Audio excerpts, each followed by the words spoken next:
Hello, today we're going to talk about chapter 30 from Miller. It's about income and poverty. It's also about healthcare, but I'm going to kind of leave healthcare out of it because I think that's a little dynamic, something that's changing quite a bit. Uh, and I think a lot of the principles that are involved in that are static, we've already talked about. So I'll leave that for you to read, and I'll focus on particularly the one model that's in this chapter that's maybe the most challenging part of the chapter, what's called the Lorenz curve. And to start, I'm going to just hit a little review point from the very beginning of the semester, probably I think the first day of class. One of our 10 principles of economics was that people face trade-offs. When we first discussed that, we talked about opportunity costs.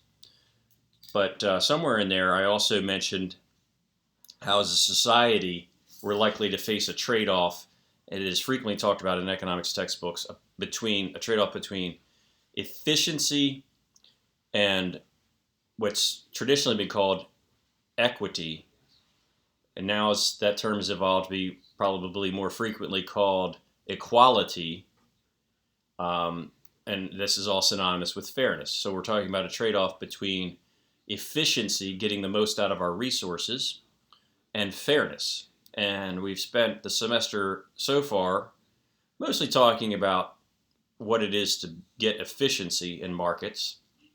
And we've touched upon equity and fairness probably with each of our models that we've looked at. But now we're really going to focus on the fairness part. Now there is a subtle difference between the word fairness and equality.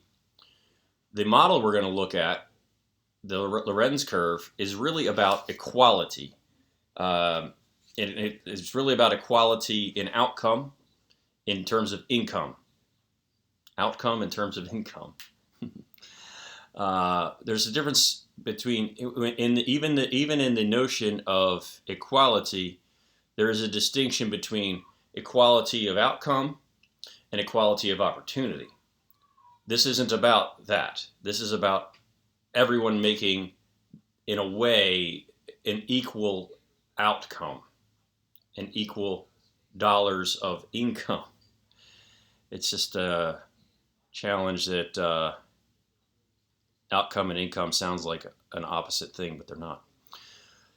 When we first discussed this, I pointed out that I find there to be, I think of there being a three-way trade-off, sort of like a triangle on a pivot point, a triangular board on a pivot point where one thing can go up and two things can go down, or two things can go up, one thing can go down.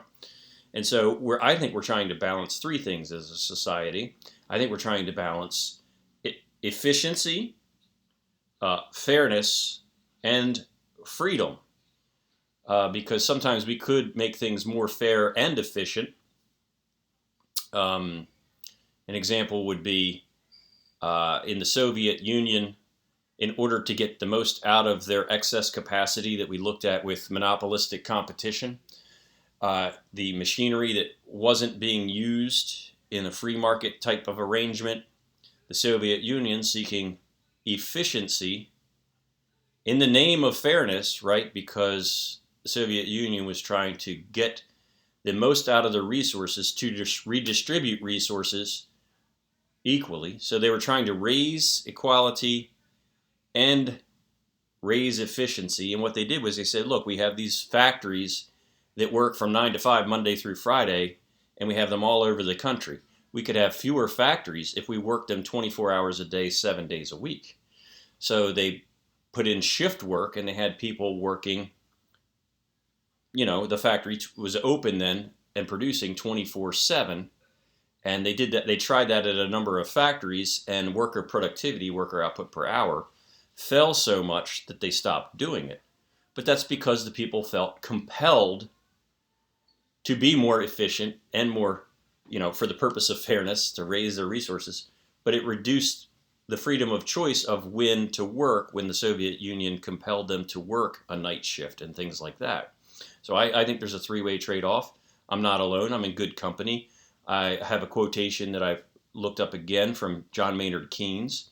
The political problem of mankind is to combine three things: economic efficiency, social justice, another term yet for fairness, and individual liberty, another term yet for freedom. So I hopefully have set the groundwork of what we're looking to do in this chapter. I'm going to stop this video here and start doing it.